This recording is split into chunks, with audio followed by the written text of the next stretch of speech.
Radha Madhava Kunja Vihari.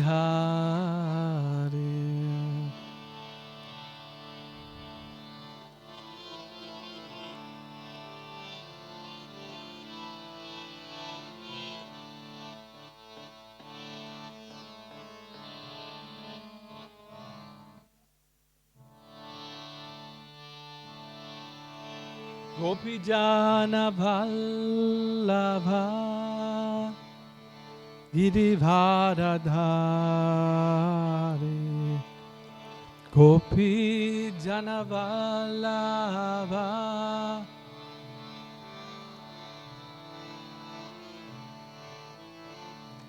Gopijana Vallabha Girivardhari. Jana Vallabha Girivardhana Jasodanandana Bhajan Jana Ranjana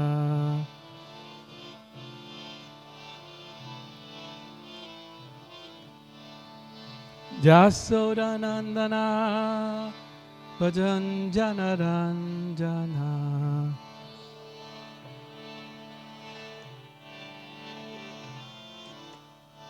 Yamuna Thiravana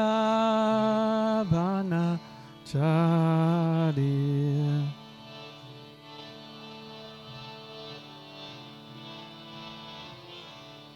Yamuna Thiravana Chari.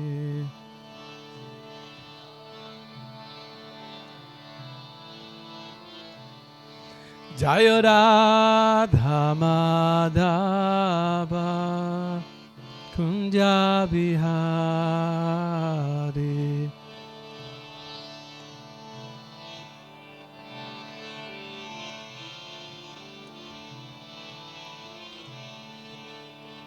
Gopijana Vallabha Girivardhari.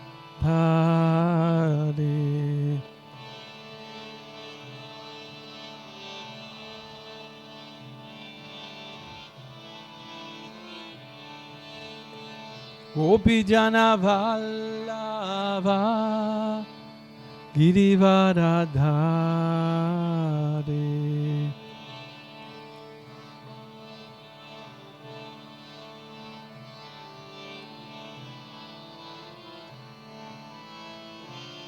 Jasodanandana Bhajanjana Ranjana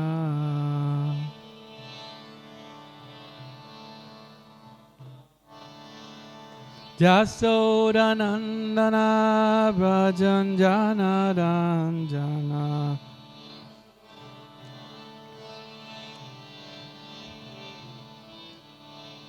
Jamuna Thiravana Chari.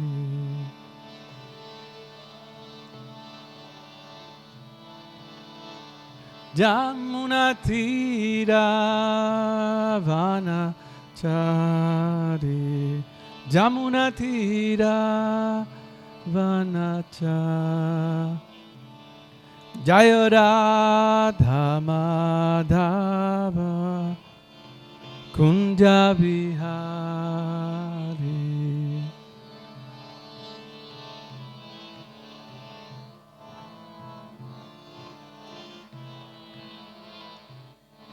Jaya Radha Madhava Kunja Vihari.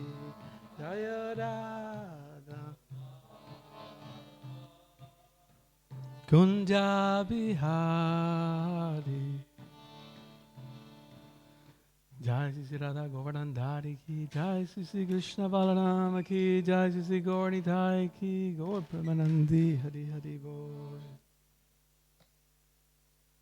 Om Namo Bhagavate Vasudevaya. Om Namo Bhagavate Vasudevaya. Om Namo Bhagavate Vasudevaya.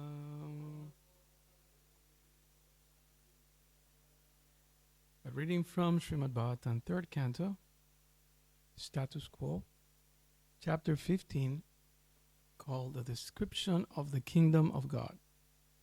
Text 3. Please repeat. Deva uchu tamai tat vivo veta tama etat vivo veta sanvigna jat payam brisham sanvigna jat payam brisham nahi avyaktam bhagavataha nahi avyaktam bhagavata kalena sprishta barmanaha kalena sprishta barmanaha tamaitat vibhovetam sanvigna jadbayam brisham nahi avyaktam bhagavata kalena sprishta varmana. Devotees, Deva uchu tamarita vibhoveta samvigna jadbayam brisham nahi avyaktam bhagavata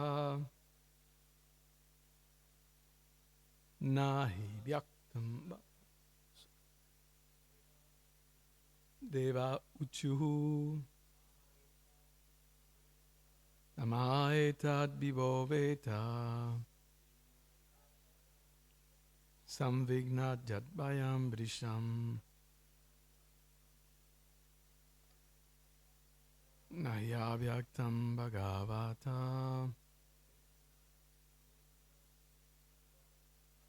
kalena sprishta varmanaha. Ladies, anyone? Or someone else? Kinchan? Deva uchu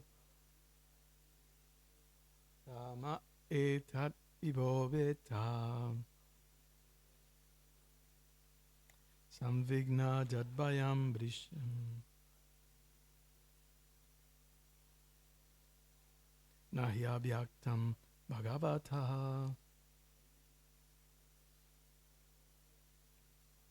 kalena sprishta varmana.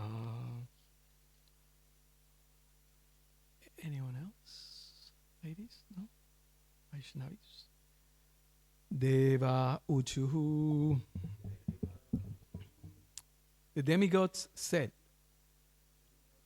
Tamaha, darkness, etat, this, Vibho, O Great One, Veta, you know, Samvignaha, very anxious, Jat, because, Bhayam, we, Brisham, very much, Na, not, He, because, Avyaktam, unmanifest, Bhagavataha, of you, the Supreme Personality of Godhead.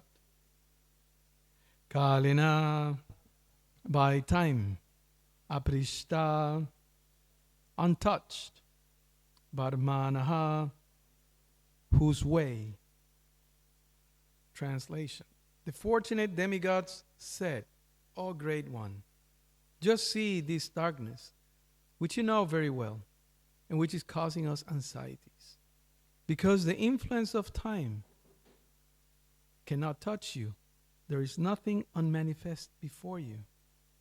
Please repeat. The fortunate demigods said, O Great One, just see this darkness, which you know very well, and which is causing us anxieties, because the influence of time cannot touch you.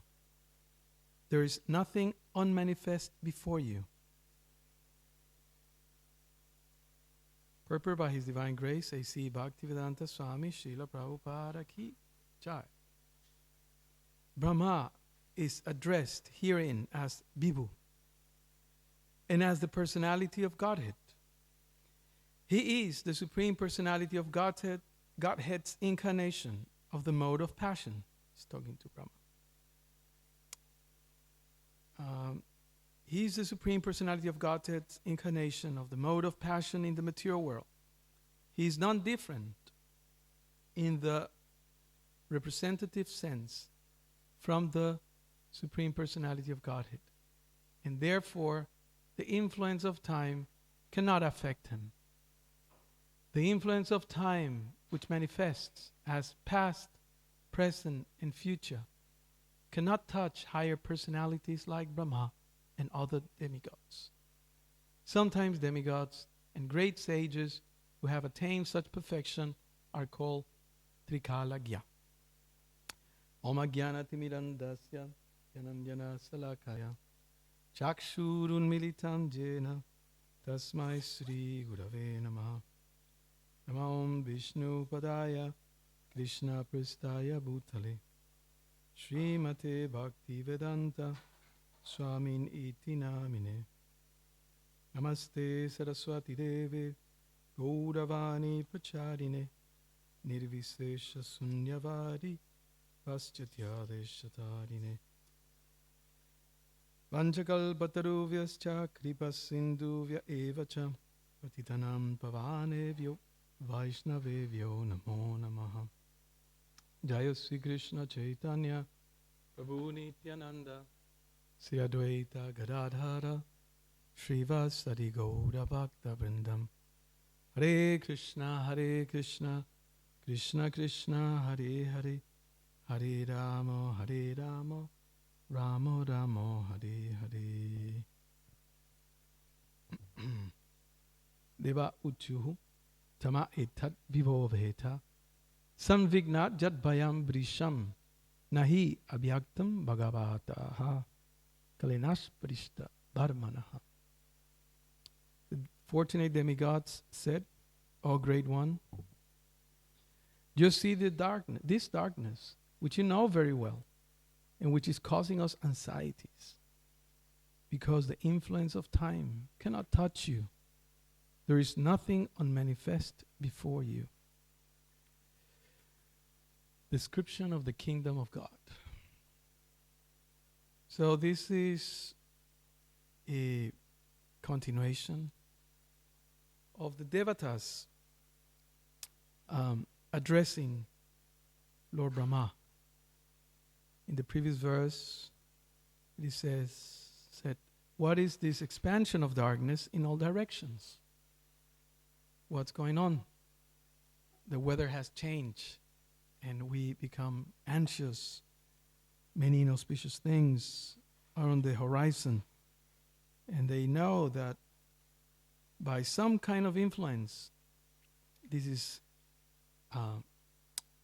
negativity is emanating from the womb of Diti, these two demons who are there. And just by their presence in the planet, in the world, the demigods are being affected.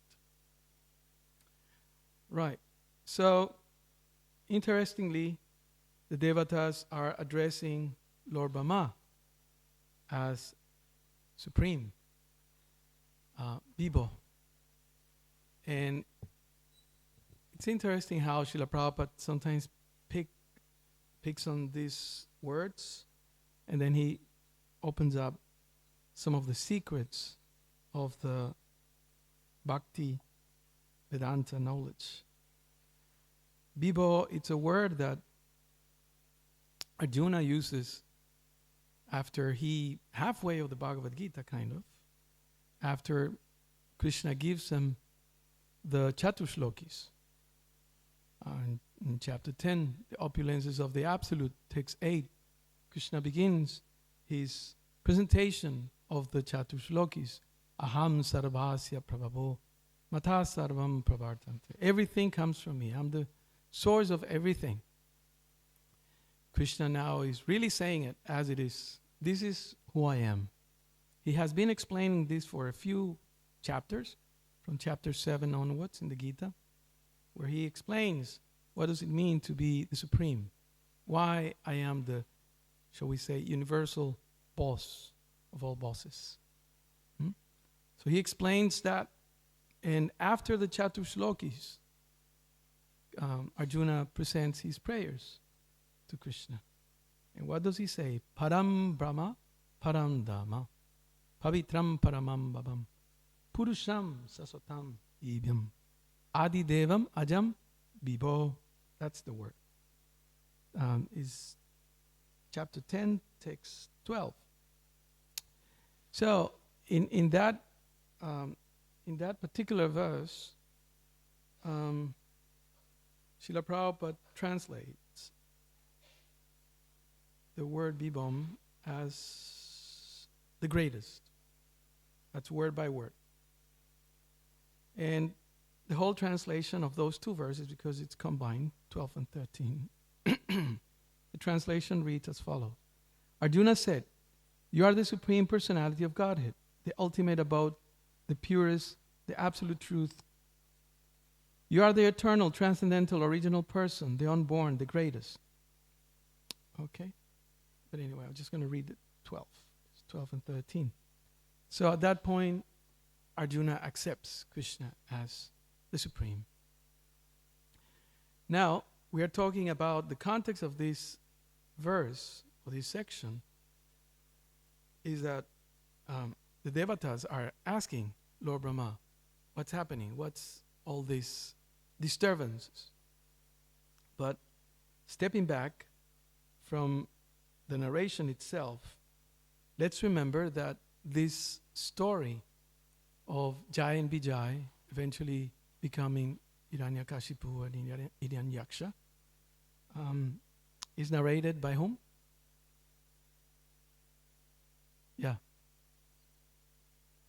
Yes, Maitreya to Vidura. Of course, in the Srimad Bhagavatam, there are simultaneous, shall we say, narrations going on, because Sutta Goswami begins narrating what he heard from Sukadev Goswami when Sukadev Goswami was presenting the Bhagavatam to Parikshit Maharaj. So Sutta Goswami is repeating what Sukadev Goswami said, and in this case, Maitreya is repeating what he heard from, right? Like that. So it goes up and up like that. So the Bhagavatam is repeated in that sense. But it's the same message. The Bhagavatam also has Chatushlokis, found in chapter, in second canto, chapter 9, text, 30 to 33 or something? Remembers. The Chatushlokis of Srimad Bhagavatam, 2, 9, 30. No. Bhagavatam. Second canto, 9th chapter, text 30 to 33, I believe. But the essence, so what is Bhagavatam? That's the question that we can ask. What is Bhagavatam? Srila Prabhupada says in the Bhagavad Gita purports that the Bhagavat philosophy basically means three things. To know yourself, to know your source, the Supreme, and to know the world. Three things. And very cleverly, Krishna has divided, shall we say, the Bhagavad Gita in those three parts. Who am I? The first question. Where do I come from? The middle section of the Gita, which is the most important, as Prabhupada and the previous acharyas have explained. And where am I going? Those three things are addressed in the Bhagavad Gita. So, what does that have to do with this particular section or with the narration of these demons? The Bhagavad Gita, as often Prabhupada would say, is the ABC. It's the manual for mankind. It's the essence of the Vedas. It's called Gita Upanishad. And Upanishad means confidential teachings. Chapter 9, it's called. Okay. Chapter 9 Bhagavad Gita. If not, no prasadam. The most confidential knowledge. Most confidential knowledge. So, Guhyam, that's the word, Guhyam. So, what the Bhagavatam brings or elaborates on, it's that secret that normally you don't obtain reading the Vedas. Only those devotees who take you into a specific chamber and say, here it is, the treasure of the Vedas. Bhakti Vedanta, the conclusion of the Vedic knowledge, it's Bhakti. And the Lord himself speaks about it in the Gita also, in chapter 9 and other parts. He emphasizes the potency of the Bhakti process. So the Gita is the essence of all this Vedic knowledge, and the most important parts of it are there. And then the Bhagavatam is the projection or the expansion of that.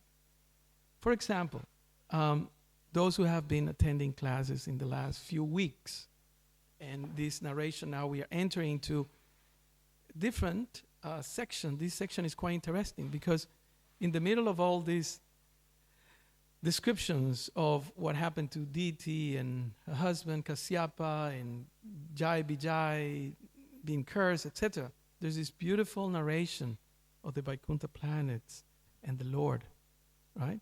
Presented by Lord Brahma to the Devatas as a background information. Let me tell you what happened. You know, sometimes people say, hey, you heard about this? And says, no, hold on. Let me tell you the full story so you know, right? The context. Let me give you the context. So what Lord Brahma will do in this chapter is tell the Devatas, actually, this is what happened. Like the stories begin, long time ago, many, many years ago, once upon a time, that sort of thing. And then the narration begins. This is what happened. And then the description of the kingdom of God, it's there. And how the Kumaras, once upon a time, went there, and there was an incident with the porters, right? Jai and Vijay. But I won't go into those details yet. So, those who have been following the Bhagavatam classes, the Bhagavatam series, here at the New Govardhana, there are some points that the devotees who are giving classes have been emphasizing. And if anything, because there are a lot of details, the Maharajas were giving details about the pastime and some things that sometimes we haven't heard, or if we heard, we didn't pay much attention, so we didn't retain it. But what are the things, what are the lessons, the topics that have been described in the past few weeks or classes in the Bhagavatam class? Anything? Anyone remembers anything? Sacrifice? What did? Sacrifice? Okay. Conception. All right. Anything else?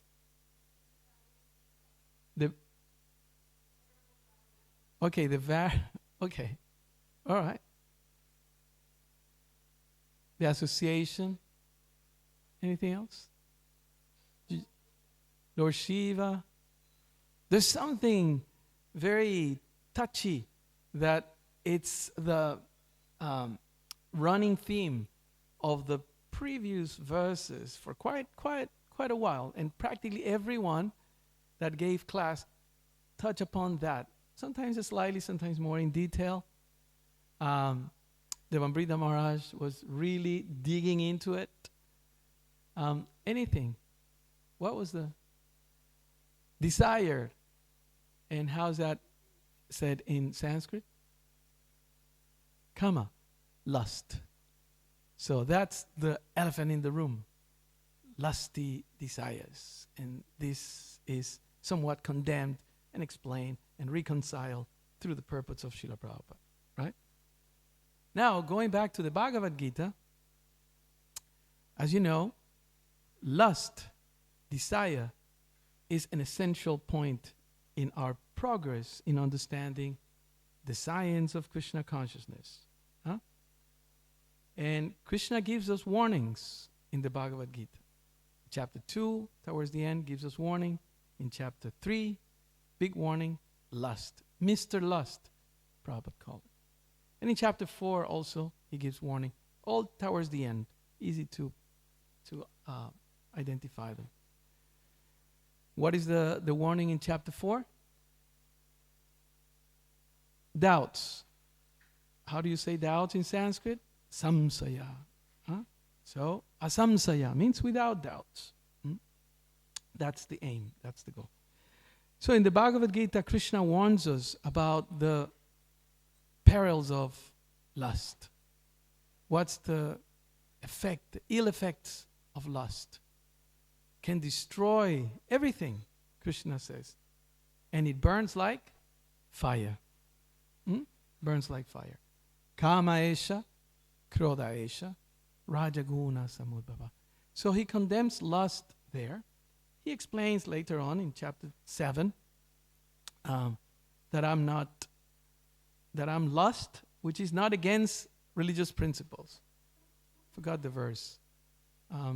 What's that verse? 7:11. Forgot the verse. Anyone remembers? Getting rusted. Okay.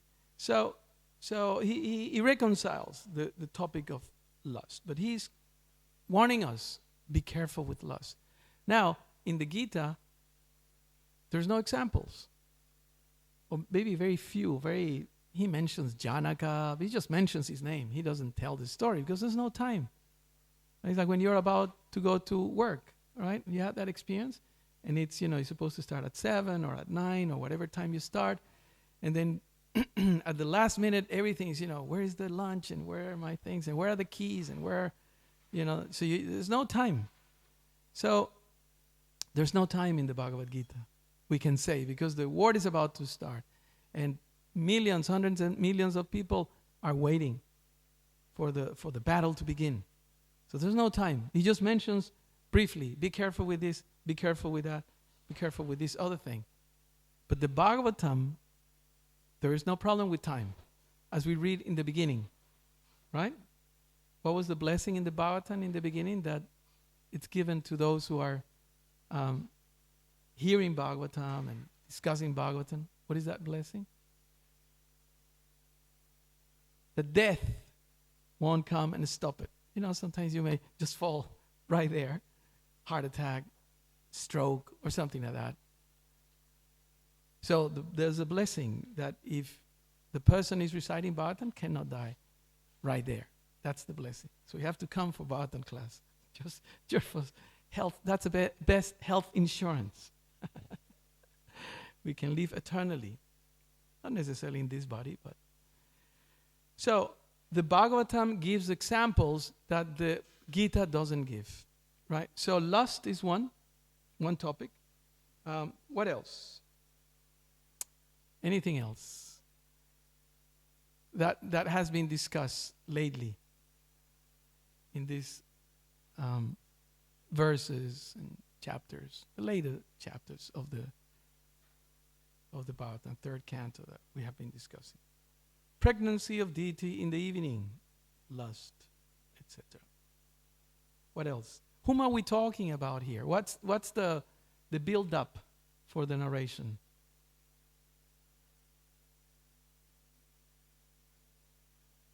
Yeah, Prahlad is there, but Prahlad comes and the whole drama is enhanced by the presence of two demons, right? And in the Bhagavad Gita also, Krishna warns us about the demoniac mentality in chapter 16. Asura Sanpad and Daivi Sanpad. Demoniac and divine natures. So in the Gita, Krishna explains how a demon thinks. What is his mentality or her mentality, right? And why is it important to know about demons, would you say? Why is it important? Why wouldn't you just talk about Krishna and pure devotees? Why is it important?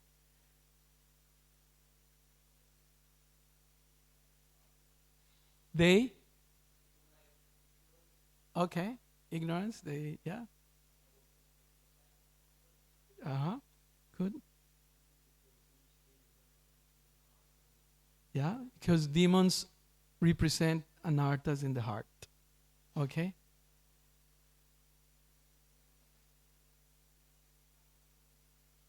Yeah. So we can recognize this one, this demon. When we see ourselves in the mirror, we can recognize this one. Oh, there you are, thinking you are the best.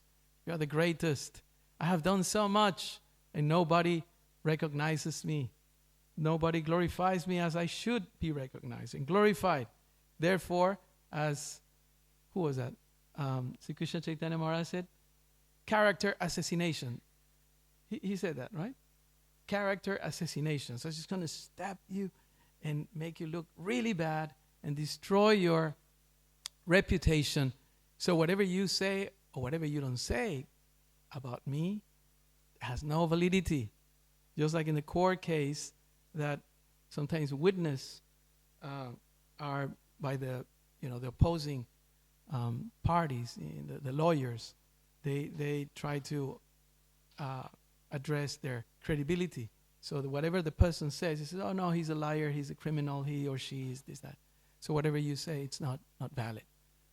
So yes, the Bhagavad Gita, in the Bhagavad Gita, Krishna warns us about demons. Because of what? All these things that you said. But the important topic here is that Krishna is recommending us through Arjuna to look for good association. That's an important aspect of devotional service. We need to associate with those devotees or with those people who are devoted, not the ones who are against the Supreme Person. And Krishna in the Bhagavad Gita also, he recommends or he indicates that there are 4 people that look for him, look for the absolute truth. What are those 4 people? You know them all. Anyone know, bro? Distress is one. That's us. Some of us. The one? Wealth. Right? The ones who want to become rich or richer. Right? What else? The inquisitive. Those curious people that are all day long on their phones trying to find out every single thing, every single thought, or every single word that they don't understand much. They go into Google. Oh, now I'm such a wise person. And then they come across, Hare Krishna village or movement or something. Let me find out about these Hare Krishna people. And what's the last one? The one who's looking for knowledge about the absolute truth. Right? So those are 4 people that come to him, out of which the Lord explains which one is the best. The one who's looking for knowledge about the absolute. Where do I come from? Who am I? Where am I going? Those are the questions that only if you ask them, according to Srila Prabhupada's presentation of the Vedic teachings, you can be called a human. If not, you cannot be called a human. That's how Prabhupada presents it. We have to be careful how we say these things. So, demons is one. Lord Krishna's supremacy. This will come later. Srila Prabhupada, interestingly, in the Sri Upanishad, text number 5 in the purport, he summarizes the story of Nishingadev. Right? You know why Nishingadev appears? I mean, there are many philosophical points, and I know that you know them all. But why does Nishingadev appear? Akinchana.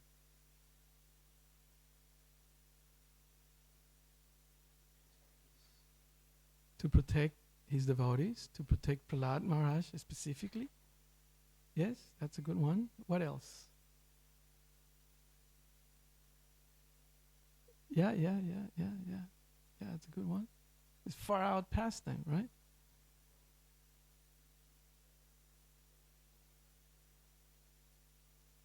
Mm-hmm. Mm-hmm. Yes. Comes and destroys Hiranyakashipu. Yeah. Very good. Anyone else? Why does Nishingadev come? I mean, he's coming, right? He's coming soon. Why does he appear? Yeah, to protect. Yeah. Anything else? Anything new? Anything different? Anything else? Srila Prabhupada explains in the Srishupanishad that he comes to show that he's everywhere. Really interesting.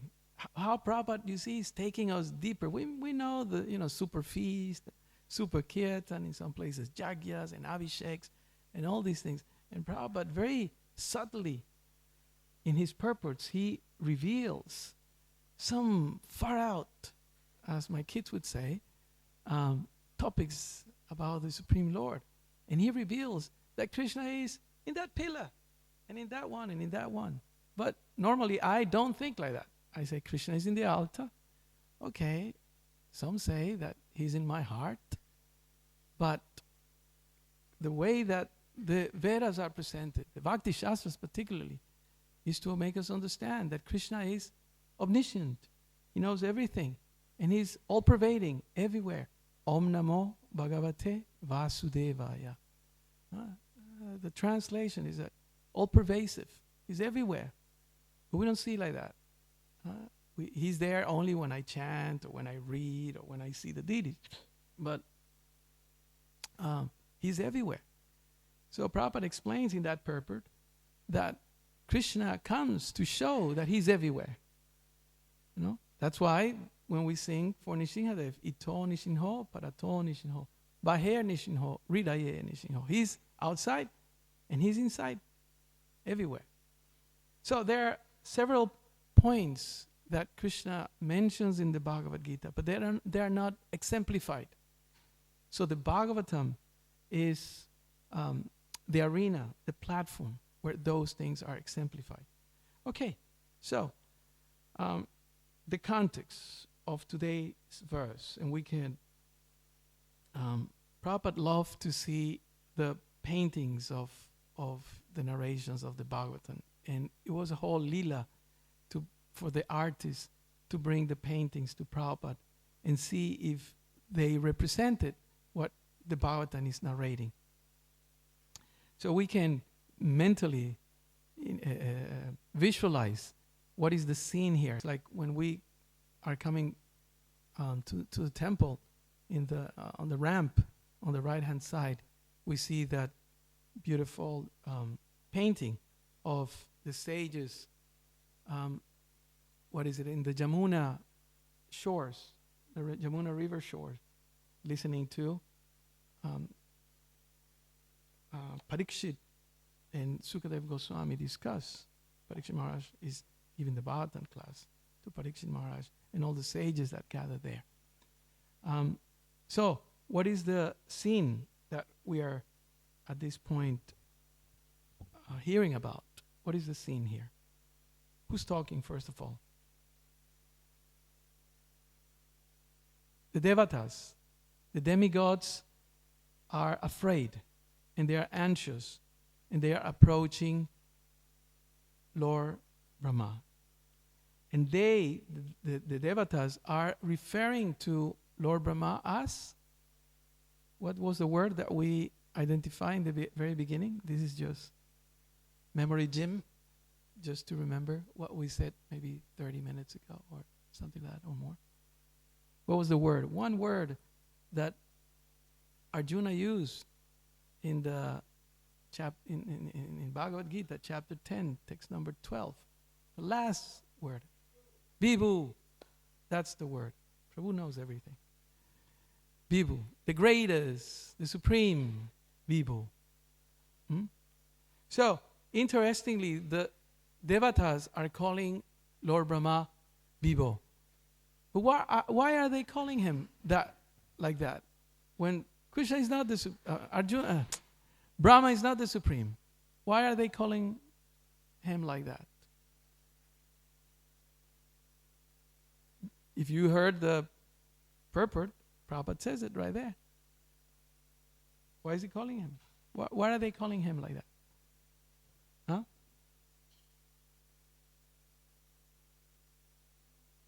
Yes, it's representative, right? Prabhupada says, he is non-different. He's talking about Lord Brahma. He is not different in the representative sense from the Supreme Personality of Godhead. Okay? So he's not different. Shakshat Haritvena Samasta Sastre. Shakshat means identical, you may say. Right? In that sense. It's empowered. So the scene here is that, as we can say, read in the Bhagavad Gita, when Krishna recommends, what is the main process that Krishna recommends in the Bhagavad Gita to obtain knowledge? What is that we have to do? He says it. Don't say it. I know you know it because I asked in the Bhagavad Shastri class. What is the main thing we have to do to obtain knowledge? Not Google it, but what is the main thing we have to do? Prabhupada often says these things. This is a generic thing. It's not esoteric. It's not hidden. If one wants to obtain knowledge, what do you have to do? What are the practical things you have to do? You have to study, yeah. And where do you go to study? You're anti-organization, so I may not ask you. Go to the forest. To a guru, yes. You go to a teacher. You go to TAFE or school or uni or whatever you go. And then you find someone. Mister, is there anyone here who can teach me this science or this skill or anything? Language, music, sports, anything. I need someone to teach me. So that aspect also is presented in this section. Why? Because the devatas are going to the superior. They are going to the boss, right? Lord Brahma. And Brahma is the head of the devatas. They are asking him, "O great one, just see this darkness, which you know very well, and which is causing us anxiety, because the influence of time cannot touch you. There is nothing unmanifest before you." In other words, they are saying, you know it all. You know it. Therefore, can you please explain to us what's going on? This is a source of anxiety for me. So just like Arjuna was confused, was perplexed, was suffering, and he hesitated in doing his duty, and then he went to Krishna and he asked him, I see no one else who can dispel these doubts. Right? Many times he says that. No one but you, because you know it all. So, in the same way, the representative of the Lord, the spiritual master, in this case, Lord Brahma, is being addressed in the same way by the devatas. You know. Please tell us. At least you know more than us. That's the basic principle. So we ask the guru, or the superiors, the shiksha gurus, the sadhus, and then we ask them. I remember a long time back, there was a devotee, Naveen Krishna Prabhu, Prabhupada disciple, who came to South America, to the Latin American festivals. We used to have Latin American festivals all over the different countries, Brazil, Peru, Ecuador, Chile. And I was a translator for him, and he was giving these seminars to the leaders. And he said, I always remember, because I was translating, he said there are two, how can we say, most powerful questions in our life. Two most powerful questions. He said the first one he called the golden question. And this is the golden question. Very simple. How am I doing? Right? How am I doing? And we generally say, how are you doing? I'm fine, I'm good, da-da-da, and then tell some, chit-chat, short talk, and off you go. How are you doing? Okay, I'm doing okay. But if you ask, hey Prabhu, I want you to tell me, how am I doing? right? How am I doing? Generally we ask that. That's easy to ask to the Guru. But generally it's not that easy to ask to our fellow devotee friends. Huh? How do you think I'm doing? That's the golden question. And what is more valuable than gold? Anyone knows? Diamonds. Prabhu said platinum. I remember. Platinum. We're scratching. We didn't have Google in those days. It's 93 or 4, I forgot now. 94, I think. So he said the platinum question is, how can I improve? How can I improve? Can you please tell me? You cannot see your back, for example. So sometimes we ask, hey, how does this look? You cannot see your back. Huh? This looks okay? Like that. So remember, Prabhu is recommending us to ask that question. Go to someone that you trust. Tell them your trials and tribulations. And ask that person, how do you think I'm doing? That's one. And then they may say, okay, I think that, you have to keep your false ego in check, your passion, your tongue, your this, whatever. They may tell you. That hurts. Right? But the platinum question is, how can I improve?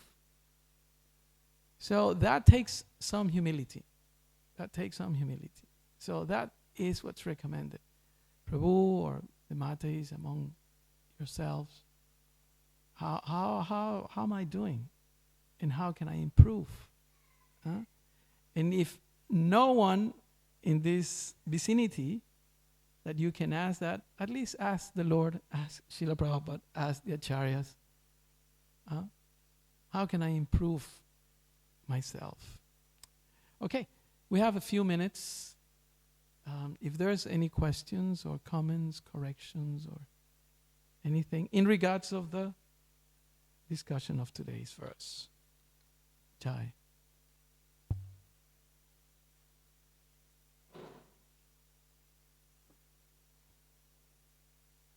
Hari Hari. Short notice. I have a couple questions, if that's okay. First question is about protection. So we can see in this example and many other examples in Bhagavad Gita that when people in distress, they go for protection to authority that represents Krishna, like demigods went to Brahma. In this day and age, it's very common that there is no authority available to people in the world that would represent Krishna, and authority being transferred into money. So people rely on financial support for protection of some sort, which is not a really good substitute. Right. So where does person go, let's say, if they're not within a Hare Krishna movement, for protection when there is no authority who would represent Krishna or would be willing even to take protection? I was going to repeat what I learned from my seniors, because this doesn't come from me. And I have heard this several times, similar questions, and I pay attention to what the advanced devotees say. And I can mention the names, but maybe you wouldn't know them. Some gurus and preachers like that. If anyone, maybe you know. Sachinanda Maharaj, for example, he says, don't go outside.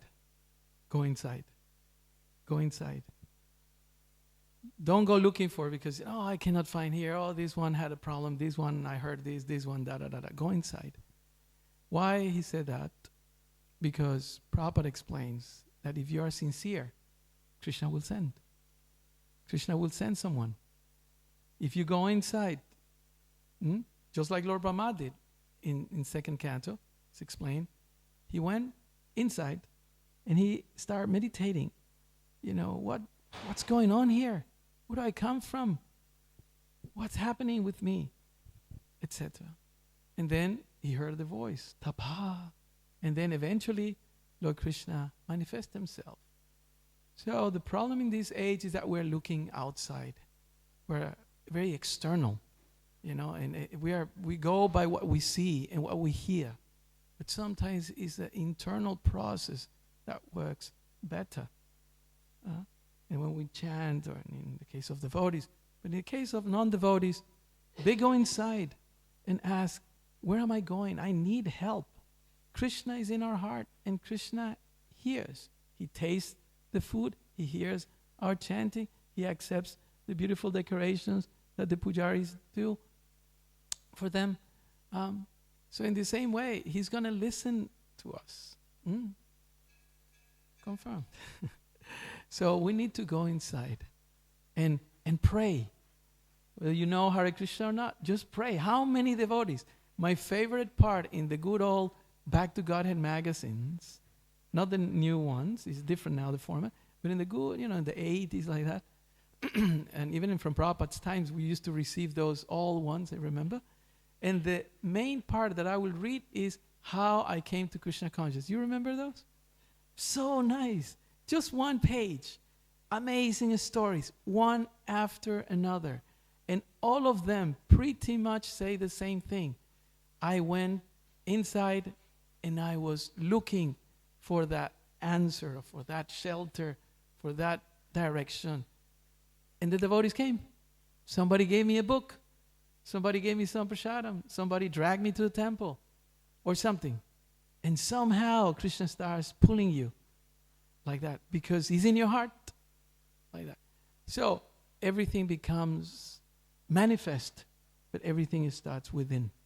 So in this day and age, I think that we have a very strong point, and we can tell people, stop your watching your social media and looking in Google and this.